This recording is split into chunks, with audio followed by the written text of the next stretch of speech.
순노르 TV. 여러분들은 식물이라 하면 가장 먼저 떠오르는 게 무엇인가요? 아마 대부분의 분들이 파릇파릇한 잎사귀를 흩날리며 굳건히 서 있는 나무나 저처럼 귀엽고 사랑스럽게 활짝 핀 이쁜 꽃을 떠올리곤 할 겁니다. 그런데 고대 전설에 따르면 수백 세기 이전에는 움직이는 게 불가능한 식물이 자아를 가지고 스스로 움직이거나 사람의 목숨을 빼앗는 등 현저한 비교조차 할 수 없을 정도로 공포스럽고 신비로운 식물들이 존재했다고 합니다. 오늘은 믿기 힘들지만 여러 민담이나 전승들에서 실제로 존재했다고 알려지는 전설 속 식물들에 대해 한번 알아볼까요? 네. 5위 바로메츠.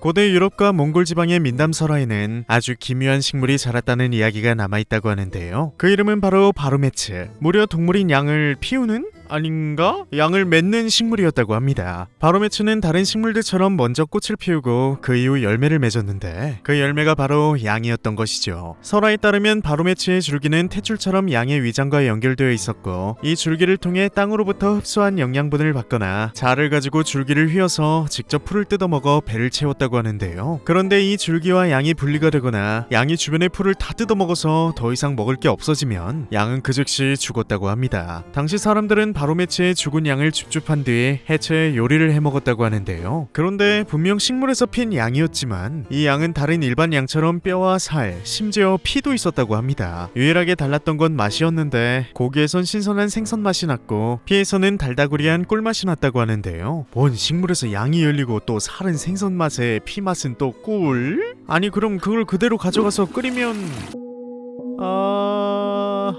좋니 맛있겠네. 날 드세요.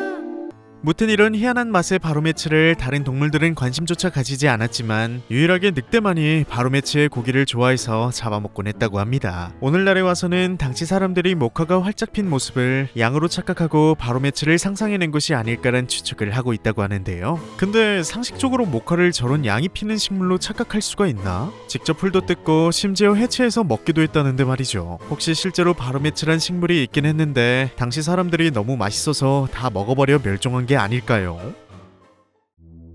4위 아마란스. 신이 내린 곡물이라고도 불리는 아마란스는 사실 지금도 마트에 가면 쉽게 만나볼 수 있는 식물이지만 과거엔 똑같은 이름의 전설적인 식물이 있었다고 하는데요. 아마란스의 이름의 유래는 영원히 시들지 않는 꽃, 즉 불사에서 따온 건데 그에 대한 설화가 아주 흥미롭습니다. 한번 들어보실? 아주 먼 오랜 옛날 핀란드 외곽의 작은 마을에는 부모님 없이 함께 살아가던 형제 철수와 민수가 서로를 의지하며 살아가고 있었는데요. 그런데 어느 날 철수와 민수는 숲속에서 나무를 하다가 눈을 다친 채 엎드려 있는 천사를 발견하게 됩니다. 어메 저 뭐예요? 어마야 저 뭐이쇼? 저 날개 달려있는 봐라 저 천사다 천사. 착한 아이들은 천사를 치료해주기 위해 자신의 집으로 데려간 뒤 침대를 내어주고 지극정성으로 보살폈다고 하는데요. 하지만 마을 어른들의 생각은 달랐습니다. 어른들은 천사를 더러운 마녀라고 생각했고 더러운 요술로 아이들을 홀리고 있다고 생각했죠. 그래서 어른들은 마녀에겐 벌을 줘야 한다며 아이들이 잠시 집을 비운 사이 천사가 머물고 있는 집에 불을 질렀다고 하는데요. 그런데 그 순간 천사는 불타는 집을 뚫고 날아올라 피눈물을 흘리며 자신을 불태워 죽이려고 한 인간들에게 저주를 내렸다고 합니다. 그리고 며칠 뒤에 마을엔 아무런 치료법도 없는 끔찍한 전염병이 돌았고 철수와 민재를 제외한 나머지 어른들은 모두 비참하게 죽고 말았죠. 그런데 천사가 날아오르며 흘린 피눈물이 떨어진 자리엔 붉은 꽃 한 송이가 피었고 그 꽃은 핏빛의 아름다움을 뽐내며 몇 세기가 지나도록 시들지 않고 피어 있었다고 합니다. 사람이 이 아마란스의 꽃과 잎을 다려 먹으면 영원히 젊음을 잃지 않고 영생을 얻을 수 있었다고 하는데요. 만약 여러분 앞에 이 아마란스가 있다면 여러분들은 죽지 않는 영원한 삶을 위해 아마란스를 잡수실 건가요? 3위 맨드레이크. 마치 작은 아기의 모습처럼 사람의 형상을 하고 뽑으면 비명을 질러 그 비명을 듣는 사람을 미치게 하거나 사망에 이르게 한다고 알려진 전설적인 식물 맨드레이크는 사실 현재도 남부 유럽과 지중해 인근 연안에서 자생하고 있는 실존 식물인데요. 맨드레이크의 역사는 구약 성경 창세기에도 등장할 만큼 오래되었는데 이 식물에는 강한 알칼로이드 성분이 함유되어 있어 옛날부터 마취제나 진정제, 마법 재료, 종교적인 용도로 쓰이곤 했다고 합니다. 그렇다면 전설 속 맨드레이크는 어떨까요? 전설 기술 속에서의 맨드레이크는 큰 죄를 지은 범죄자가 교수형을 당했을 때 그 아래로 흐른 체액에서 자라났다고 합니다. 이렇게 자란 맨드레이크는 앞서 말했듯 땅에서 뽑히면 사람에게 치명적인 비명을 질렀기 때문에 맨드레이크를 수확할 땐 주로 개를 시켜서 뽑게 했고, 사람은 치사 빤스하게 먼발치에서 귀마개를 쓰고 개를 지켜봤다고 합니다. 이렇게 수확된 맨드레이크는 어둠의 뒷세계에서 비싸게 거래되어 사랑의 묘약, 석화증 제거제, 마비 제거제, 응가 자라게 하는 약, 무좀약 등 효과가 아주 빵빵한 각종 희귀한 약들로 만들어지곤 했다고 하네요. 아유, 진짜 더럽게 못생겼네. 2위 지바카.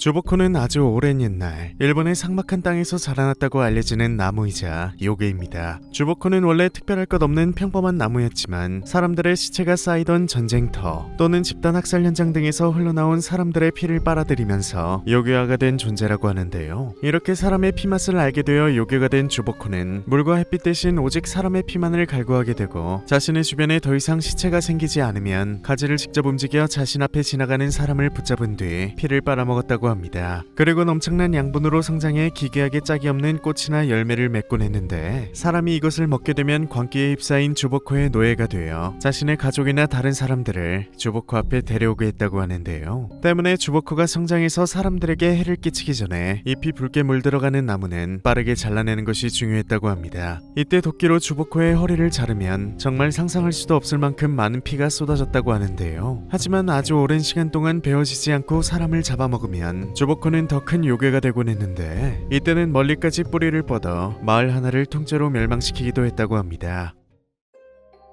1위 야테베오.